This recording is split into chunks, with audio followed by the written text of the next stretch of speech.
my MTV. I'm savage! I'm a savage! Oh! I'm a savage! Whatever I want, I'm going to get! Whatever I want, I have to get! I did it, and no one had a clue about it, he thought. Or so he wished. But well, oh well. Little did he know that karma was slowly creeping up on him. You know, I know, we all know today. Every single clue points to him, no matter how hard he tries, or we try. It's just too hard not to believe them. The scandals, the lawsuits, and the silence. There was another story waiting to explode. A story of power, control, and two women. One who warned the world, and one who stayed silent. Until now. Diddy, one name, a universe of power. From Bad Boy Records to the mogul empire he built, he was the force that moved the whole game. He made stars, shaped careers, and controlled the narrative.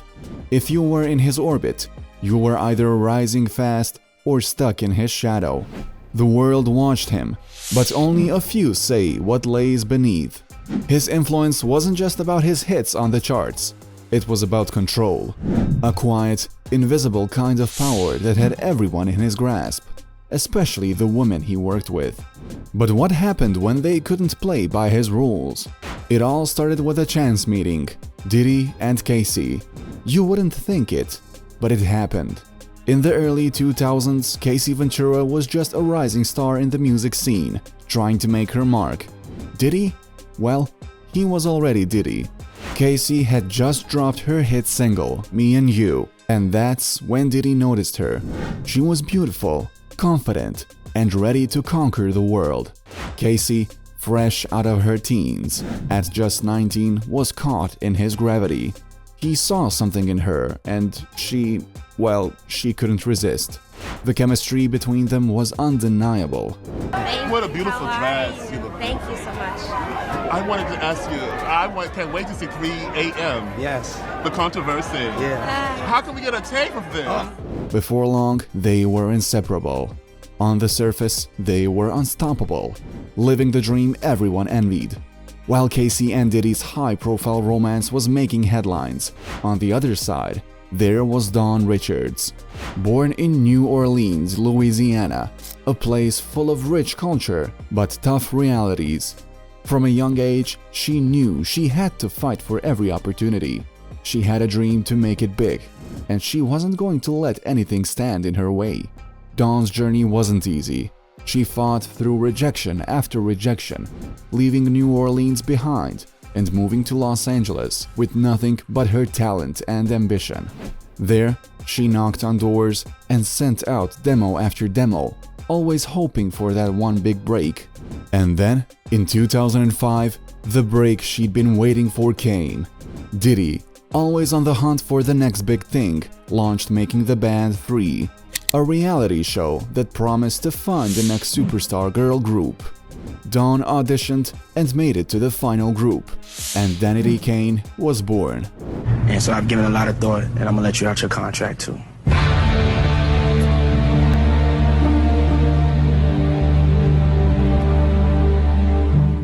As far as for you, Dawn, I still want to make music with you.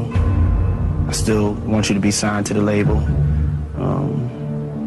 And, you know, if I decide to put that together, Danity Kane, then, you know, you'll be the only member that'll still be there. The group exploded in popularity, with their debut album soaring to the top of the charts. And Diddy? Well, he was the mastermind behind it all, the one who made it happen. While Casey was living her glittering, high-profile life with Diddy, Dawn was rising to stardom differently. It sounded like everything was going well for both women, right? They had the world at their feet, both getting their big breaks under Diddy's watchful eye. But the glitz and glam were hiding something darker. Behind the scenes, the devil started showing his real face. He's a monster. He's literally a monster. The breaking point began when CCTV footage from a California hotel emerged. And it wasn't just any footage. No, this was something raw, something no one had expected. Casey, visibly upset, was seen walking away from Diddy, who was trying to stop her. Diddy, in a sudden outburst, was seen grabbing, shoving, and even dragging Casey by her arm. She tried to break free, but the control he had over her was clear. When the footage leaked to the public, it sent shockwaves. Fans who had followed their relationship, seeing them as the ultimate power couple, were stunned. The perfect love story they once portrayed crumbled right before everyone's eyes. But that wasn't all. Casey went on to describe things no one could ever have imagined. She talked about Diddy forcing her into degrading acts with other men, making her participate in freak-offs, where Diddy would watch her interact with male S-workers. He recorded it all. But it wasn't just sexual abuse. Casey spoke of physical violence too. She had black eyes, bruises, and fat lips. There were the times when Diddy would drag her by the hair through hallways, leaving her terrified and humiliated. Casey was forced to delete videos from her phone, but Diddy still had access to them. She was trapped, and fear consumed her every day.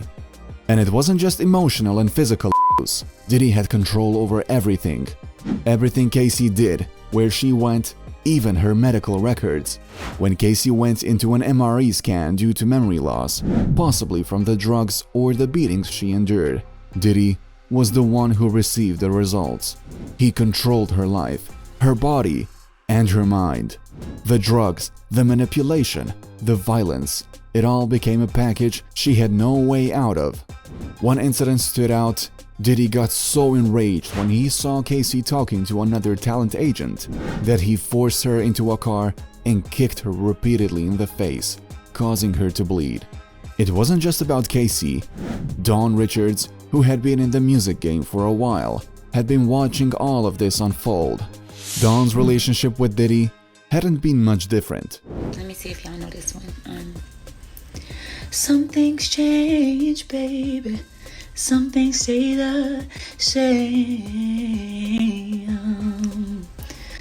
Sometimes love wins. Sometimes it's a losing game.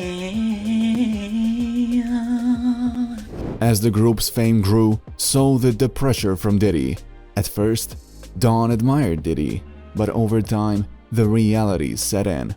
Diddy wasn't just her mentor, he was a controller, a manipulator. The girls of Danity Kane were pushed to their limits, physically, emotionally, and mentally. The hours were grueling, the expectations never ending. They barely slept, barely ate, and were isolated from the outside world. There was no space for mistakes. Perfection was demanded at all costs, and failure meant punishment. But it wasn't just the workload that took a toll on Dawn. It was the constant psychological abuse. Diddy would insult them, degrade them, and make them feel small. I love you, man. I got my MTV. I'm savage. I'm a savage. Oh, I'm a savage. Whatever I want, I'm going to get. Whatever I want, I have to get. Dawn, who had came so far, was now questioning everything she had worked for. There were moments when Diddy would physically restrain her. He would lock her in cars or trap her in rooms, creating an environment of fear that felt impossible to escape. Dawn wasn't the only one. She saw what Diddy did to the other women. She heard their stories, and she tried to speak out. She wanted to stand up for herself and for the other women who were too scared to say anything. But every time she tried to fight back, Diddy silenced her. He threatened her. He threatened her career, her safety, and her life. The fear of what might happen if she spoke out kept her silent. And so, she chose not to speak. Casey's and Dawn's stories were intertwined, but only one of them had the courage to speak out. At least, for now. In 2018, Casey Ventura's silence shattered. After years of staying quiet, she revealed the terrifying truth about her relationship with Diddy. She accused him of breaking into her home, assaulting her, and leaving deep emotional and physical scars. The allegations rocked the media and the public, with Casey once glamorous image now tainted by the horrors she had endured behind closed doors. When Casey filed her lawsuit, Diddy's legal team was swift to retaliate. They claimed the lawsuit was nothing more than a blackmail, accusing Casey of attempting to escort $30 million in exchange for her silence. They also hinted that Casey had been planning to write a tell-all book about their toxic relationship. Diddy's camp tried everything to discredit her, calling her accusations false and baseless. But Casey wasn't intimidated. She rejected their monetary offer and pressed forward with her lawsuit, determined to expose everything. The battle didn't end here. On November 16, 2023, Casey filed another high-profile lawsuit, this time under New York's Adult Survivors Act, accusing Diddy of even more severe crimes: rape, sex trafficking, and years of abuse. Casey had already found peace in her new life, marrying actor Alex Fine and building a future far from Diddy's toxic grip. But this wasn't just about her anymore. It was about taking back the parts of her life that Diddy has stolen from her and demanding justice for herself and countless others who have been harmed. The lawsuit sent shockwaves throughout the entertainment world. As the case against Diddy gathered momentum, a new voice emerged: Dawn. She finally found the courage to speak out. By now, over 120 victims had come forward. Dawn's decision to talk to officials from the US Department of Justice was a game changer. She understood that more criminal charges were on the horizon, and this wasn't going to be a quick fight. Diddy had created a toxic and abusive environment, but Dawn knew that he wasn't the only one responsible. Others had turned a blind eye, and she wanted to make sure they were held accountable too. Lisa Bloom, Dawn's attorney, was resolute in her belief that more victims would come forward. "I think we're going to see a lot more accusers speak out," she said. She did not want to hide. Why should she hide her head in shame? She has not done anything wrong.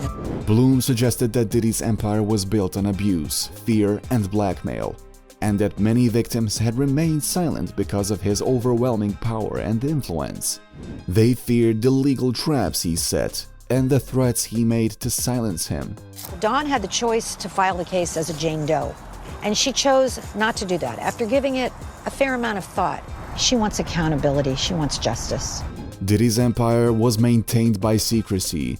Non-disclosure agreements were often used to silence victims, making it nearly impossible for them to speak out. But Dawn was no longer afraid. As more civil lawsuits piled up against Diddy, his legal team continued to deny all the allegations. They called the accusations false and manufactured, but the weight of the growing number of victims was undeniable. They attempted to undermine the credibility of the witnesses who had come forward, including Carlina Harper, a former member of Diddy's group Dirty Money. Harper publicly denied Dawn's allegations, but to Dawn, this was just another attempt at witness tampering, an effort to silence the truth and protect Diddy. Despite the mounting evidence, it was clear that justice wasn't going to come easily, but Dawn and the other victims were determined to fight. They were no longer afraid of the man who had once controlled their lives. They were fighting, not just for their own justice, but for all those who had suffered in the shadows of Diddy's empire. As more victims come forward, the walls around Diddy were crumbling. His empire, built on manipulation and fear, is slowly being exposed for what it truly was: a house of lies, exploitation, and But what do you think? Will justice be served? Let us know in the comments and make sure to check out other Diddy stories. Don't forget to subscribe for more.